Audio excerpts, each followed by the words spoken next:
اعوذ باللہ من الشیطان الرجیم، بسم اللہ الرحمن الرحیم۔ السلام علیکم خواتین و حضرات، امید ہے آپ سب لوگ اللہ تعالیٰ کے فضل و کرم سے خیریت سے ہوں گے۔ دعا کرتے ہیں کہ یا اللہ ہم سب کی تمام پریشانیاں دور فرما، آمین۔ بھائیوں اور بہنوں، آج میں آپ لوگوں کو دن اور رات کی نعمتوں کا شکر ادا کرنے کا نبوی نسخہ بتانے لگا ہوں۔ صبح کے وقت صرف ایک مرتبہ یہ دعا پڑھ لینی ہے، انشاءاللہ تعالی دن کی نعمتوں کا شکریہ ادا کر لیا آپ نے۔ سبحان اللہ۔ بسم اللہ الرحمن الرحیم۔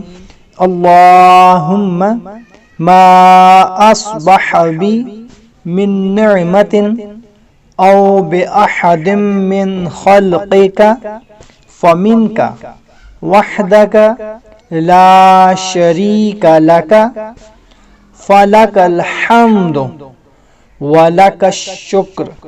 اے اللہ، جو بھی نعمت میرے ساتھ یا آپ کی مخلوق میں سے کسی کے ساتھ صبح کے وقت حاصل ہے وہ تنہا آپ ہی کی طرف سے ہے، ان میں آپ کا کوئی شریک نہیں ہے، لہذا تمام تعریفیں آپ ہی کے لیے ہیں اور شکر گزاری آپ ہی کے لیے ہے۔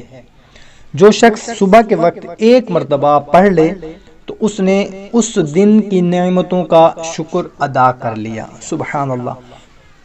بہت ہی مختصر سی دعا ہے، کوشش کرنی ہے کہ صبح کے وقت ایک مرتبہ یہ دعا لازمی پڑھ لینی ہے۔ کوشش کیا کریں کہ اچھی بات کو شیئر ضرور کر دیا کریں، کیونکہ اچھی بات کو شیئر کرنا صدقہ جاریہ ہے۔ تو ہمیں دیں اجازت، ملتے ہیں ایک نئی ویڈیو میں۔ اللہ حافظ۔